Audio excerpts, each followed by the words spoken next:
The Denver Nuggets lose to the Los Angeles Lakers. No Jokic, no Murray, and look, not enough firepower. Luka Doncic and Austin Reaves carry the Los Angeles Lakers to a good win. The Nuggets fall to the 4th seed, which, all things considered, it's not the worst thing in the world right now.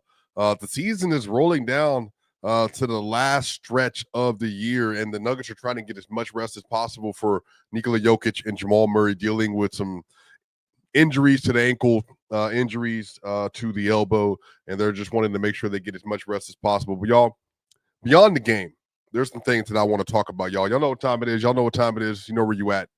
Swipa gang. Let's get it.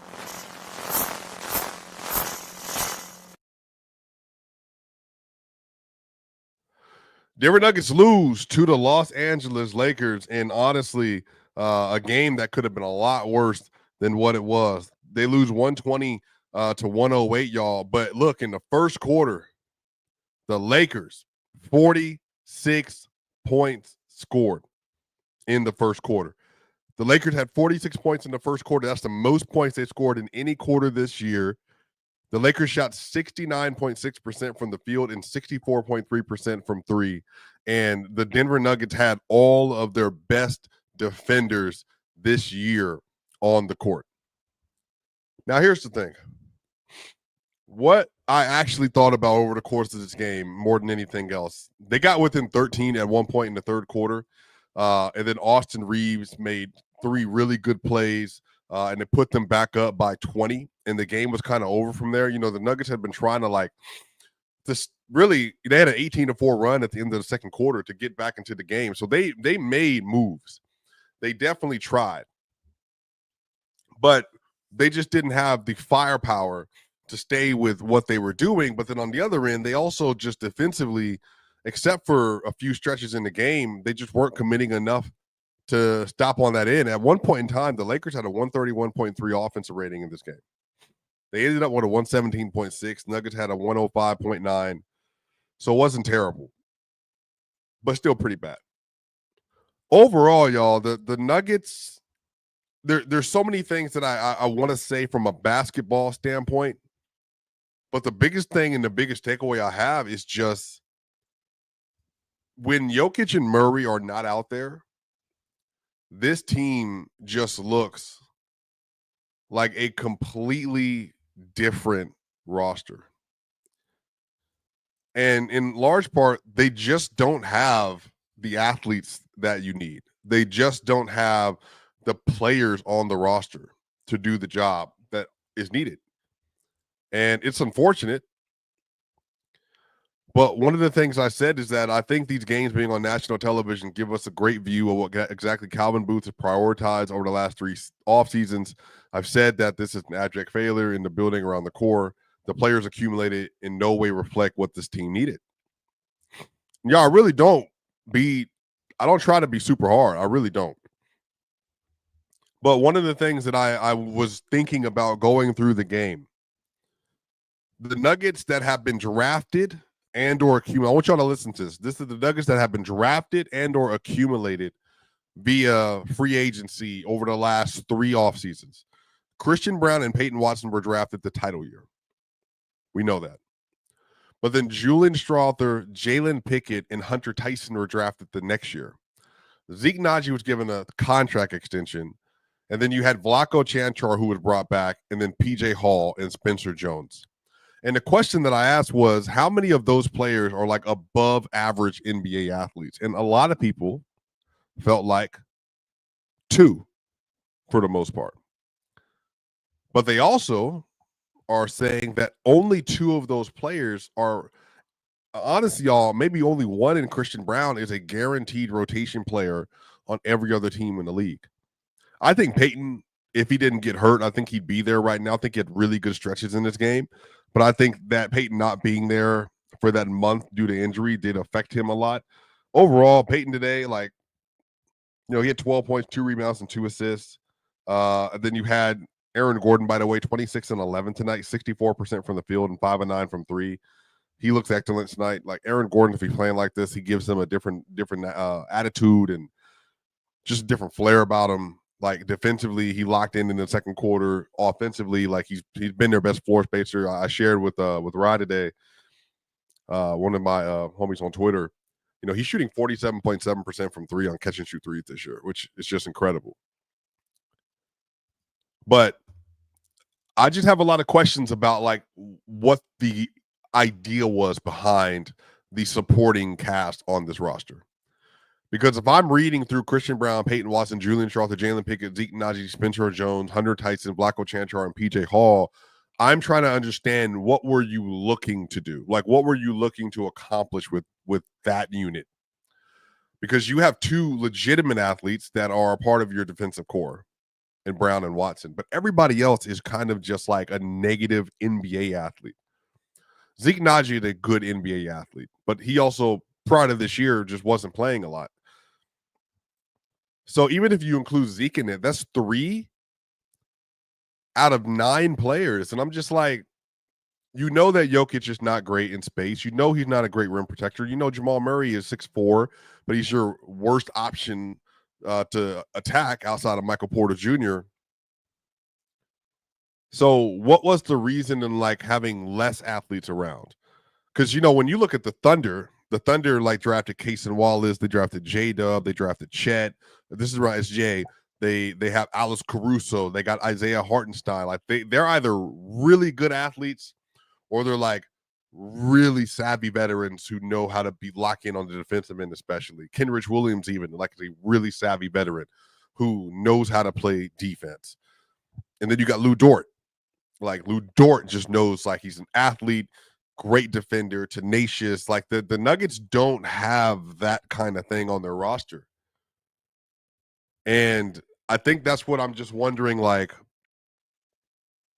what is it gonna be that is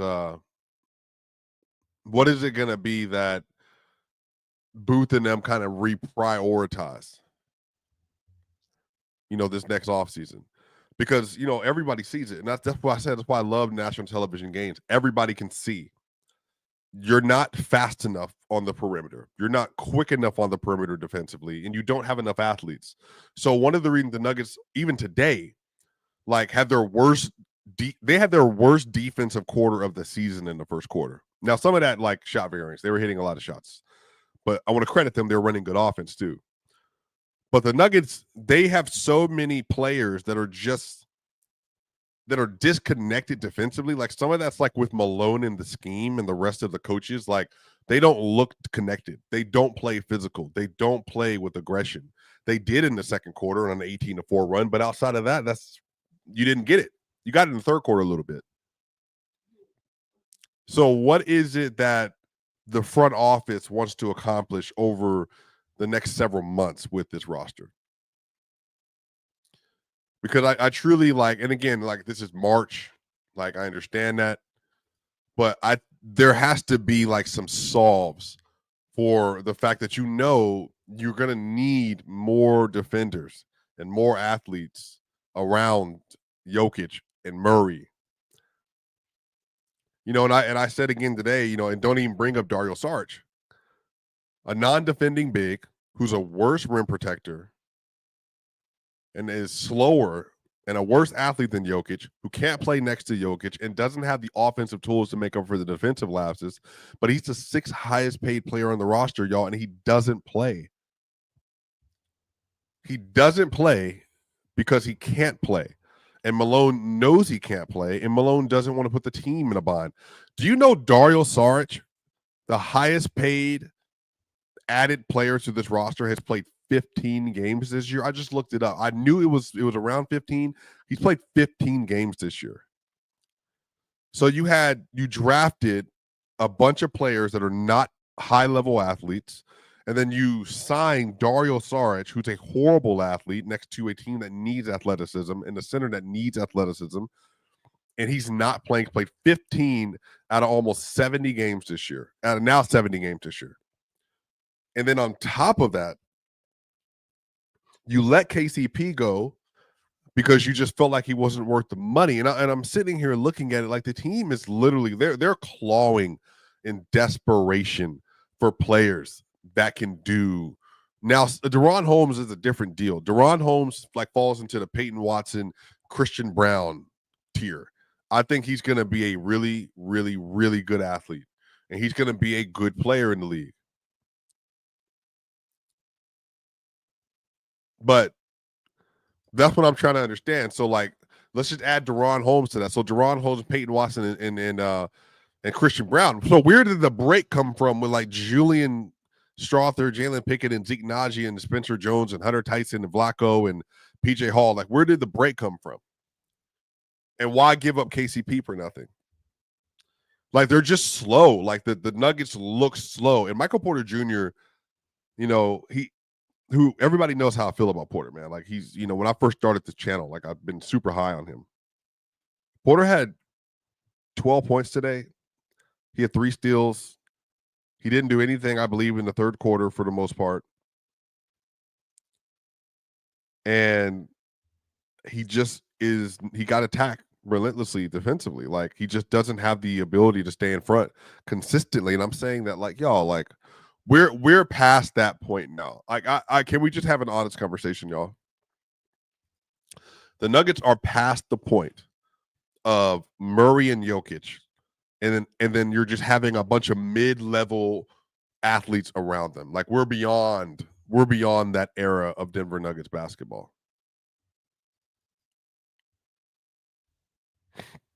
And I just think the philosophy has to change. I've tried to talk about this with Nickeil Alexander-Walker before.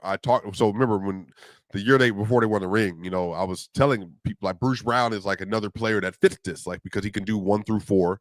He is a really good athlete. He's explosive. He's 25 years old. That's who you want. He's a good defender as well. KCP. And then you end up, getting, obviously Jeff Green was there. Like, you just had flush with athletes, and like Porter was in a different place. Gordon was obviously healthy that year.